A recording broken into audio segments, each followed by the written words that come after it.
¿Alguna vez te has preguntado por qué seguimos comiendo casabe después de 500 años?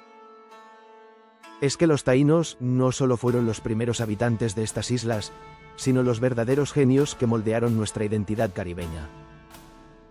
Mientras te cuento esto, probablemente estés tomando café en una hamaca, planeando una barbacoa o preocupándote por el próximo huracán. 3 palabras taínas que usamos todos los días sin darnos cuenta. Lo más sorprendente es que todo lo que te han contado sobre ellos es apenas la punta del iceberg. La historia oficial te ha vendido la idea de un pueblo primitivo que desapareció con la conquista, pero la realidad es muchísimo más fascinante y poderosa. Contrario a lo que muchos creen, los taínos desarrollaron una civilización tan avanzada en sostenibilidad, medicina natural y organización social que haría sonrojar a muchos países modernos. Mientras en Europa medieval arrojaban desechos a las calles y creían que las enfermedades eran castigos divinos, aquí ya existían sistemas de canalización de aguas y una farmacopea natural asombrosamente efectiva. Lo más impactante: muchas de sus soluciones para vivir en armonía con el entorno tropical son exactamente lo que necesitamos rescatar en pleno siglo XXI para enfrentar el cambio climático. En este viaje a nuestras raíces más profundas, descubrirás cómo una migración épica desde Sudamérica transformó estas islas paradisíacas en el hogar de una sociedad donde las mujeres podían gobernar, donde la riqueza se medía en bienestar colectivo y donde cada innovación respetaba la tríada sagrada: naturaleza, comunidad, espíritu. Te garantizo que después de este vídeo, nunca volverás a ver el Caribe con los mismos ojos. ¿Estás listo para descubrir cómo el ADN cultural taíno sigue vivo en cada dominicano, moldeando desde nuestra gastronomía hasta nuestra forma de ver el mundo? Acompáñame en este viaje al pasado que, irónicamente, podría contener las claves de nuestro futuro. ¿Qué viaje tan extraordinario emprendieron nuestros ancestros arawak? Navegando desde la cuenca del Orinoco, estas familias valientes fueron saltando de isla en isla, como cuentas enhebradas en el collar turquesa del Caribe. Con cada parada, aprendían a dominar nuevos territorios, adaptando sus técnicas de cultivo y estableciendo comunidades que florecerían durante siglos. Imagínate aquellas canoas, talladas con paciencia infinita de troncos gigantes, cargadas con lo más preciado: semillas de yuca que garantizarían la supervivencia, y pequeños cemíes que protegerían el espíritu del clan durante la travesía. En cada amanecer sobre el mar, los navegantes arawak miraban hacia el horizonte con esperanza y determinación, calculando distancias con métodos que hoy nos dejarían boquiabiertos. Una familia típica llevaría consigo todo un sistema de vida. Mientras el padre y los hijos mayores remaban, la madre y las abuelas protegían las estacas de yuca envueltas en hojas húmedas para que no se secaran. Los niños, entre juegos y sustos por las olas, aprendían canciones que contaban la historia de su pueblo, memorizando cada detalle para transmitirlo a futuras generaciones. ¡Qué manera tan hermosa de preservar la sabiduría! Esta migración, que comenzó alrededor del 500 a.C., no fue un simple desplazamiento, fue una hazaña épica que cambiaría para siempre el destino del Caribe. Durante casi 1000 años, estos grupos fueron conquistando las Antillas Menores hasta dar el gran salto hacia las mayores, donde la abundancia de recursos permitiría el desarrollo de una civilización sofisticada. La llegada a Haití, la española, marcó un antes y un después, pues aquí encontraron tierras fértiles, ríos caudalosos y montañas protectoras que les permitirían echar raíces profundas. ¿Te has preguntado alguna vez cómo sería vivir ese momento de descubrimiento, cuando tras meses de navegación divisaron por primera vez esas costas prometedoras? La transformación de arawak a taíno no ocurrió de la noche a la mañana, que va. Fue un proceso gradual donde estos pobladores fueron desarrollando una identidad propia, diferenciada de sus ancestros continentales. Cuando los europeos llegaron siglos después, escucharon a los nativos usar la palabra taíno, que significa bueno o noble, para distinguirse de los temidos caribes, y así quedó bautizada esta civilización. Este cambio de identidad refleja una evolución social profunda. De ser nómadas marítimos pasaron a convertirse en agricultores establecidos, creando comunidades permanentes donde el arte, la espiritualidad y las tradiciones encontraron terreno fértil para desarrollarse con características únicas. El idioma taíno fue evolucionando como un árbol que extiende sus ramas, incorporando nuevas palabras para describir su entorno isleño y creando sonidos melodiosos que hoy todavía resuenan en nuestro español caribeño. Piénsalo. Cada vez que dices hamaca, huracán, canoa o barbacoa, estás honrando este legado lingüístico. Su creatividad desbordaba en la vida cotidiana, desde la cerámica decorada con rostros de ancestros y espíritus, hasta los tejidos de algodón con tintes naturales que usaban para sus naguas y taparrabos.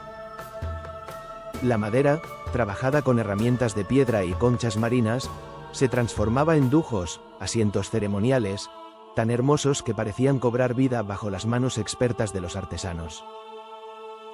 Mientras en Europa vivían en la Edad Media, aquí floreció una sociedad que valoraba la armonía con la naturaleza y el equilibrio social. Los taínos desarrollaron un sistema de creencias donde cada elemento natural tenía su propio espíritu o ocemí, que debía ser respetado y honrado para mantener el orden cósmico. Su arte no era meramente decorativo. Qué error sería pensarlo así. Cada pieza transmitía conocimientos ancestrales, conectaba con lo espiritual o servía como herramienta educativa para las nuevas generaciones.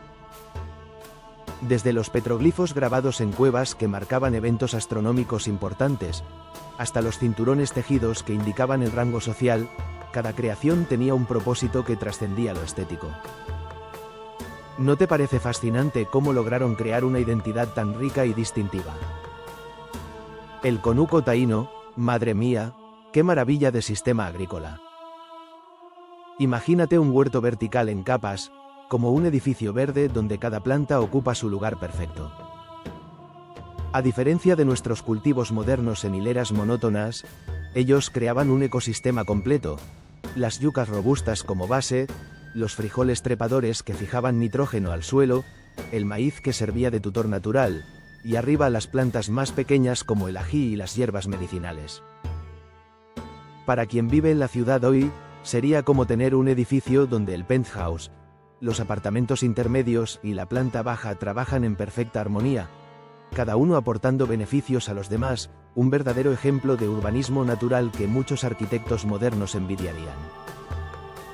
El casabe, ese pan de yuca que garantizó la supervivencia de generaciones enteras, se elaboraba siguiendo un proceso ingenioso que combinaba precisión técnica y sabiduría ancestral.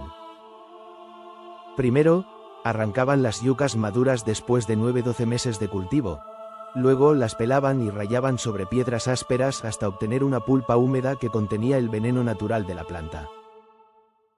Aquí viene lo genial. Exprimían esta masa en el sebucán, un tubo tejido que, al estirarse, extraía el jugo tóxico. La harina resultante se extendía sobre el burén, una plancha de barro caliente donde se cocía hasta formar tortas circulares que podían conservarse por meses, incluso años. Este método de conservación les permitía sobrevivir a huracanes, sequías y otras calamidades cuando los cultivos frescos escaseaban. El tabaco ocupaba un lugar sagrado en la vida taína, muy distinto al uso recreativo que le dieron posteriormente los europeos. ¡Qué contraste tan marcado! Para nuestros ancestros, la caoba, polvo de tabaco inhalado, abría puertas entre mundos durante ceremonias donde los beyques, chamanes, entraban en trance para comunicarse con los espíritus. Las hojas de tabaco también servían como medicina. Las aplicaban sobre heridas como antiséptico natural, las usaban en cataplasmas para dolores musculares e incluso las empleaban para ahuyentar insectos. Los taínos cultivaban variedades específicas para cada propósito ritual o medicinal, seleccionando cuidadosamente las semillas a través de generaciones. Si alguna vez has probado un tabaco dominicano y has sentido esa conexión inexplicable con la tierra, quizás estés experimentando un eco lejano de aquellos rituales que honraban a los ancestros y celebraban los ciclos naturales de la vida. Los taínos diseñaron sus asentamientos con una sabiduría que aún hoy nos deja pasmados. ¡Qué arquitectos tan brillantes! El batey funcionaba como el corazón de cada comunidad, similar a nuestras plazas mayores, pero con un propósito mucho más profundo. Allí se celebraban ceremonias, Se jugaba al juego de pelota sagrado y se tomaban decisiones colectivas bajo la mirada atenta de los cemíes. Alrededor del batey se distribuían los bohíos, casas circulares perfectamente adaptadas al clima caribeño con techos de palma a dos aguas y sin paredes sólidas, permitiendo que la brisa fluyera libremente para refrescar el interior durante los sofocantes días de verano. Para las ceremonias especiales contaban con el caney, una estructura más grande y elaborada donde residía el cacique y se realizaban los rituales más importantes, un verdadero centro espiritual y político. La ingeniería taína demostraba un conocimiento profundo del entorno que habitaban, desarrollando soluciones prácticas que muchos arquitectos modernos deberían estudiar. ¿Has notado cómo algunas construcciones modernas se derrumban con el primer temblor? Pues bien, los bohíos taínos utilizaban un sistema de amarres flexibles que permitía a la estructura moverse durante sismos sin colapsar, toda una lección de ingeniería antisísmica natural. Sus acueductos, tallados en piedra o construidos con bambú, llevaban agua fresca desde los ríos hasta los poblados, mientras que ingeniosos sistemas de drenaje evitaban inundaciones durante las temporadas lluviosas. En lugares montañosos, construían terrazas sostenidas por muros de piedra que prevenían la erosión y optimizaban el uso del agua, creando microclimas ideales para cultivos específicos. ¿Cómo resistirías un huracán categoría 5 usando solo materiales naturales? Los taínos resolvieron este desafío con una elegancia sorprendente, anclando los postes principales de sus bohíos profundamente en la tierra y diseñando techos cónicos que reducían la resistencia al viento. El principio es simple pero efectivo: permitir que parte de la fuerza pase a través de la estructura en lugar de resistirla completamente. La flexibilidad de las fibras naturales utilizadas para unir los elementos estructurales permitía que la casa se moviera y vibrara sin romperse, como un árbol que se dobla con el viento en lugar de quebrarse. Este conocimiento, transmitido a través de generaciones, salvó innumerables vidas durante siglos, y hoy algunos arquitectos sostenibles están redescubriendo estos principios para crear edificaciones más resilientes frente al cambio climático. ¿No te parece que a veces las respuestas más innovadoras para el futuro se encuentran en la sabiduría ancestral? La sociedad taína estaba estructurada de manera sofisticada, pero sin la rigidez que caracterizaba a las monarquías europeas de la época. ¡Qué diferencia tan refrescante! El cacique no era un dictador autoritario, sino un líder que gobernaba buscando el consenso y demostrando habilidades excepcionales que beneficiaban a toda la comunidad. Debajo del cacique, los nitaínos formaban una clase noble que incluía jefes guerreros, navegantes expertos que podían leer las estrellas para guiar expediciones entre islas, y consejeros respetados por su sabiduría.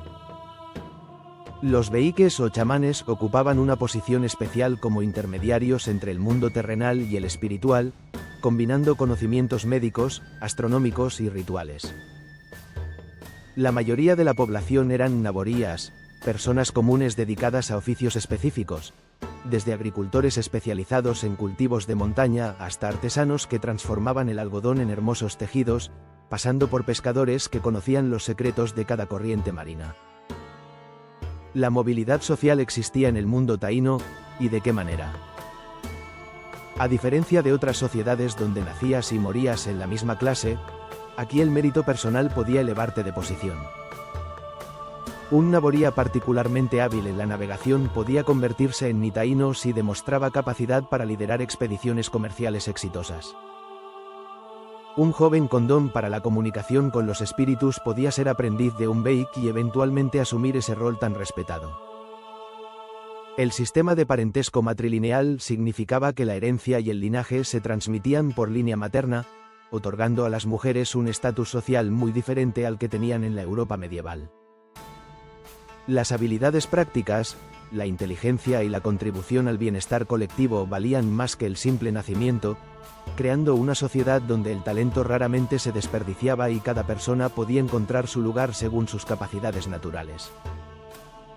Anacaona, la poderosa cacica de Jaragua, encarna perfectamente la complejidad del liderazgo femenino en la sociedad taína.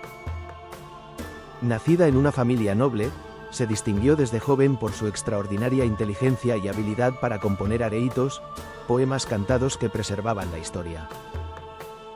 Después de casarse con el cacique Caonabo de Maguana, amplió su influencia política mientras cultivaba relaciones diplomáticas con otros cacicazgos. Tras la captura de su esposo por los españoles, ¿qué fortaleza demostró? Asumió el liderazgo completo, gobernando con una combinación de firmeza política y sensibilidad cultural que mantuvo la cohesión de su pueblo en tiempos turbulentos. Su trágico final a manos de los conquistadores, quienes la ejecutaron pese a sus intentos de establecer relaciones pacíficas, simboliza la resistencia indígena frente a la opresión. Hoy, su figura trasciende la historia para convertirse en símbolo de liderazgo, diplomacia y resistencia cultural, inspirando a generaciones de mujeres caribeñas a asumir roles de liderazgo en sus comunidades. La navegación taína era una ciencia exacta basada en la observación minuciosa del cosmos, un GPS natural que funcionaba con precisión asombrosa. Para comprender su magnitud, imagina esta escena.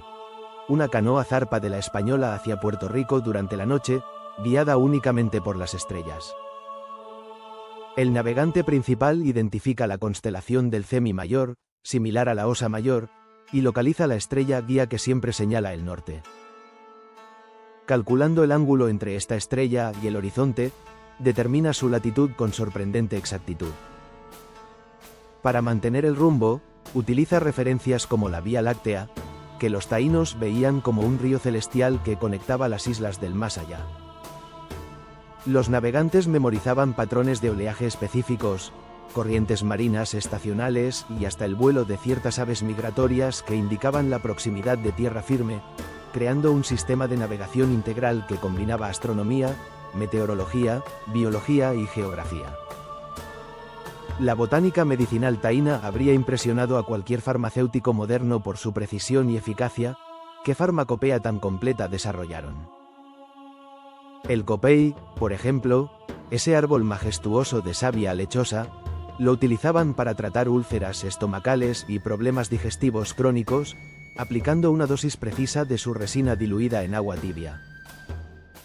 Para infecciones de la piel, empleaban cataplasmas de hojas de guanábana maceradas, cuyas propiedades antibacterianas han sido posteriormente confirmadas por la ciencia moderna.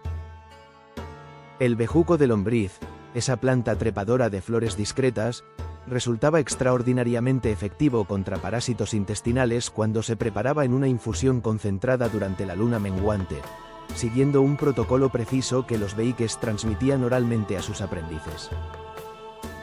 Para calmar la ansiedad y el insomnio, recurrían a baños con agua de albahaca cimarrona, cuyo efecto sedante propiciaba un descanso reparador sin los efectos secundarios de muchos medicamentos actuales. Las canoas taínas representan uno de los más altos logros de su ingeniería naval, adaptadas específicamente según su función, auténticas obras maestras de diseño funcional. Las más grandes, talladas de un solo tronco de ceiba usando herramientas de piedra y fuego controlado, podían transportar hasta 80 personas o toneladas de mercancías entre islas, manteniendo una estabilidad sorprendente incluso en mar abierto. Imagina la escena de una travesía interinsular. Al amanecer, una flotilla de canoas parte de la costa norte de Quisqueya hacia Cuba, cargadas con yuca, algodón tejido y cerámicas decorativas para intercambiar. Los remeros mantienen un ritmo constante mientras un vigía en la proa identifica corrientes favorables por sutiles cambios en el color del agua. En la canoa principal, un navegante experimentado mastica tabaco ceremonial mientras observa el sol para confirmar la dirección, mientras las mujeres cubren las provisiones con hojas de plátano para protegerlas de la sal marina. Cuando cae la noche, encienden pequeñas lámparas de aceite de coco para mantener contacto visual entre embarcaciones, creando una procesión de luces sobre el océano que guía a toda la expedición hacia su destino. El territorio taíno en la Española estaba organizado en 5 cacicazgos principales, cada uno con personalidad propia, como provincias con sus propias especialidades y fortalezas. Marién, en el noroeste, dominaba las rutas comerciales con Cuba gracias a su ubicación estratégica, convirtiéndose en un centro neurálgico para el intercambio de bienes exóticos y conocimientos. Sus artesanos eran maestros en la creación de canoas de gran calado, aprovechando los inmensos ceibos que crecían en sus fértiles valles. Magua, gobernado por el cacique Huaroinex, ocupaba las ricas llanuras del centro-norte, donde desarrollaron sistemas de irrigación tan sofisticados que podían cultivar múltiples cosechas anuales, convirtiéndose en el granero de la isla. Su posición central les permitía mantener relaciones diplomáticas con todos los demás territorios, y sus grandes bateis servían como centros de peregrinación donde se celebraban importantes ceremonias astronómicas que marcaban los ciclos agrícolas para toda la isla. Higüey, en el extremo oriental, bajo el mando del guerrero Cayacoa, desarrolló una identidad distinta caracterizada por fortificaciones naturales entre montañas y una tradición guerrera respetada por amigos y enemigos. Sus artesanos eran famosos por trabajar el algodón en naguas ceremoniales tan finas que parecían flotar sobre la piel, decoradas con tintes naturales en patrones que contaban historias ancestrales.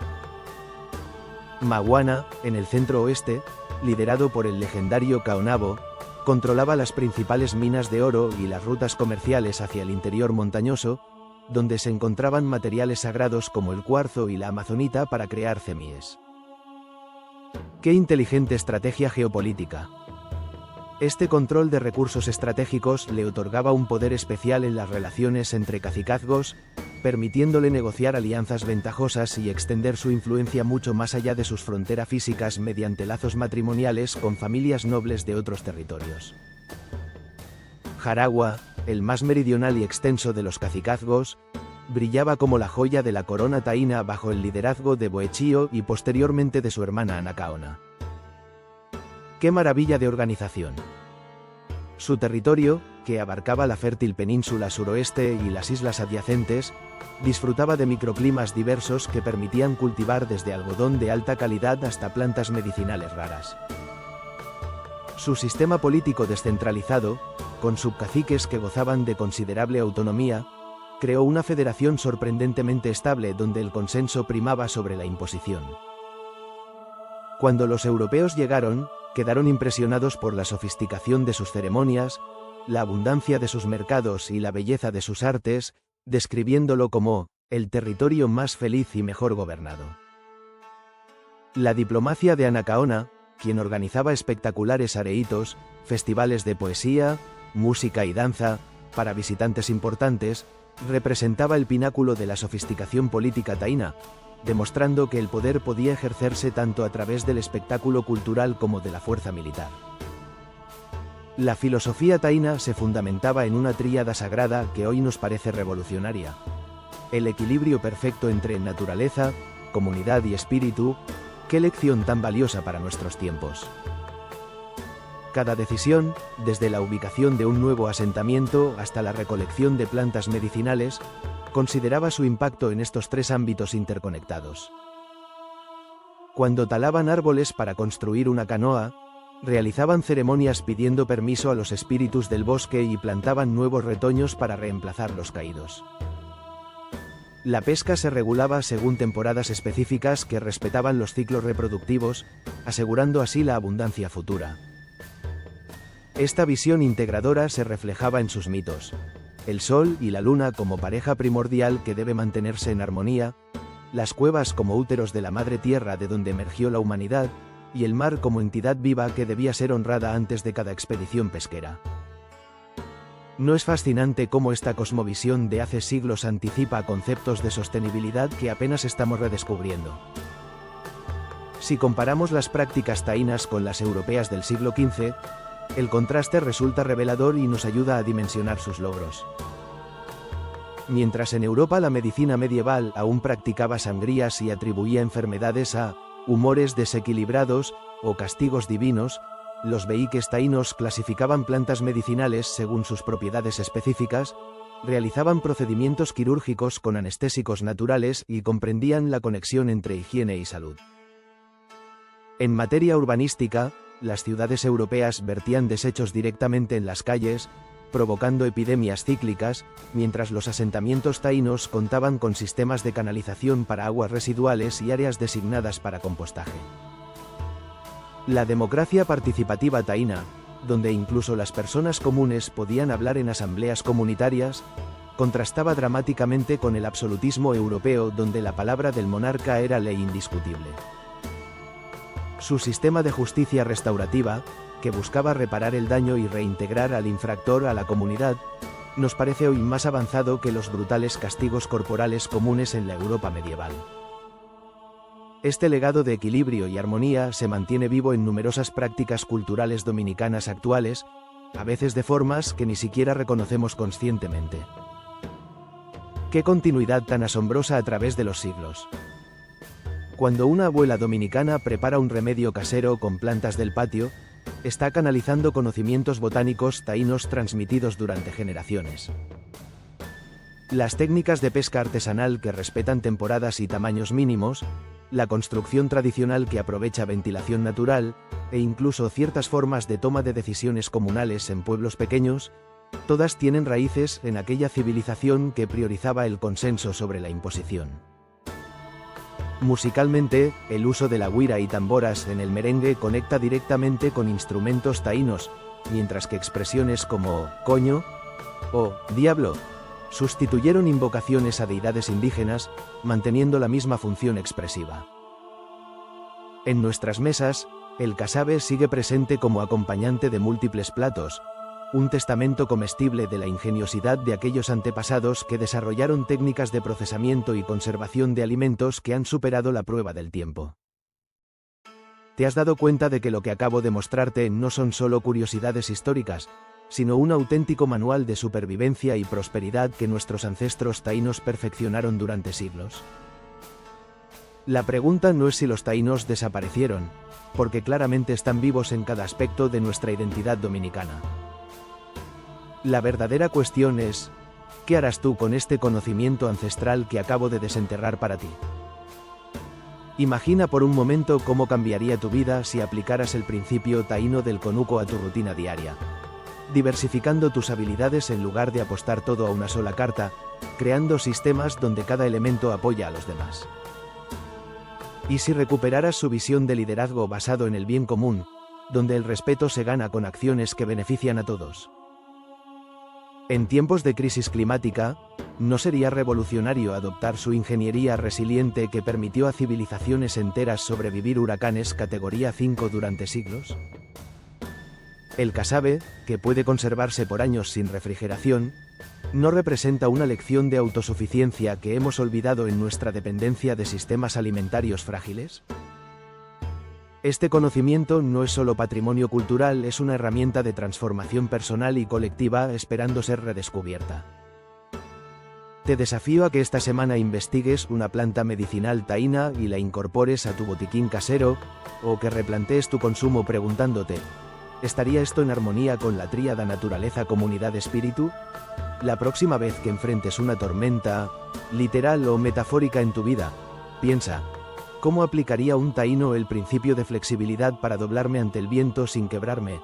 Quizás descubras que la sabiduría que necesitamos para enfrentar los desafíos del mañana ha estado aquí todo el tiempo, esperando a que la recordemos. Si este viaje por nuestras raíces más profundas ha despertado tu curiosidad, te invito a que te suscribas al canal y actives las notificaciones. Estamos apenas arañando la superficie de un tesoro cultural inmenso. En próximos episodios exploraremos cómo los taínos navegaban sin brújulas, sus técnicas de cultivo que podríamos aplicar en agricultura urbana, y mucho más. ¿Hay algún aspecto específico de la cultura taína que quieras que investigue a fondo? Déjalo en los comentarios. La sabiduría ancestral del Caribe está esperando ser redescubierta, y juntos podemos darle nueva vida. ¿Te atreves a reconectar con ese legado y convertirte en un taíno del siglo XXI?